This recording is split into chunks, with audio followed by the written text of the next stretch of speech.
গঠন হতে যাওয়া অন্তর্বর্তীকালীন সরকারের প্রধান উপদেষ্টা এবং উপদেষ্টাদের জন্য বেশ কিছু গাড়ি প্রস্তুত রেখেছে মন্ত্রিপরিষদ বিভাগ। সচিবালয়ে এই মুহূর্তে রয়েছেন সহকর্মী তানভীর খন্দকার। বিস্তারিত তিনি আমার সঙ্গে যোগ দিয়ে জানাবেন। তানভীর, কয়টি গাড়ি প্রস্তুত রয়েছে, কখন গাড়িগুলো বঙ্গভবনের দিকে যাবে? আমরা তো জানি রাত ৮টায় শপথ নেবার কথা রয়েছে।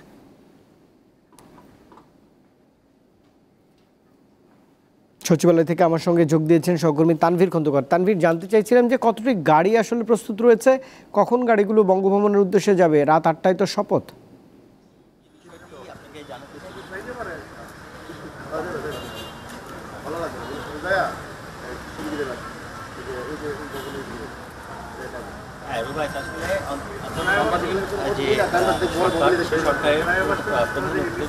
আজকে আড়াইটার দিকে কিন্তু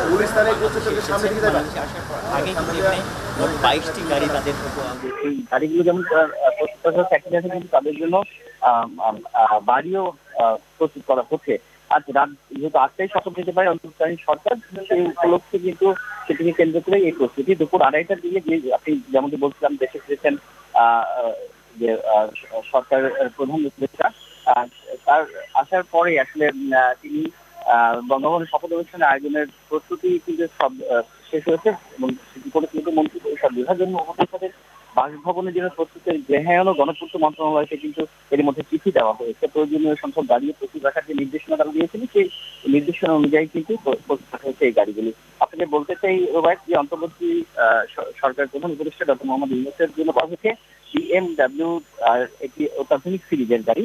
অন্য উপদেষ্টাদের জন্য দেওয়া গাড়িগুলোর মধ্যে টয়োটা ক্যামরি হাইব্রিড মডেলের গাড়ি রয়েছে।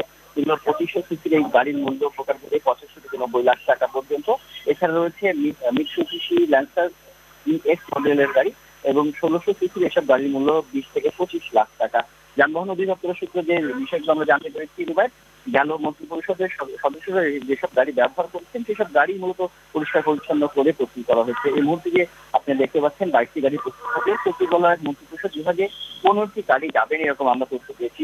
পরবর্তীতে এসব গাড়ি অন্তর্বর্তীকালীন সরকারি উপদেষ্টাদের নিয়ে বঙ্গভবনে যাবেন মহামান্য রাষ্ট্রপতির কার্যালয়ে। বৈষম্যবিরোধী ছাত্র আন্দোলনের যে লং মার্চ টু ঢাকা কর্মসূচি তিনি গত সোমবার ৫ আগস্ট প্রধানমন্ত্রী শেখ হাসিনা কিন্তু পদত্যাগ করে দেশ ছেড়েছেন এবং সংবিধান অনুযায়ী প্রধানমন্ত্রী পদত্যাগ করার পর অন্য মন্ত্রী ও প্রতিমন্ত্রীরা পদত্যাগ করেছেন বলে গণ্য হবে। তো আজ রাত ৮টায় কিন্তু বঙ্গভবনের দরবার হলে নতুন যে অন্তর্বর্তী সরকারের প্রধান উপদেষ্টা সহ অন্যান্য উপদেষ্টাদের শপথ বাক্য পাঠ করাবেন রাষ্ট্রপতি। এই শপথ গ্রহণ অনুষ্ঠানের পরই আমরা যেটা জানতে পেরেছি এখন পর্যন্ত শুক্রবার আগামীকাল।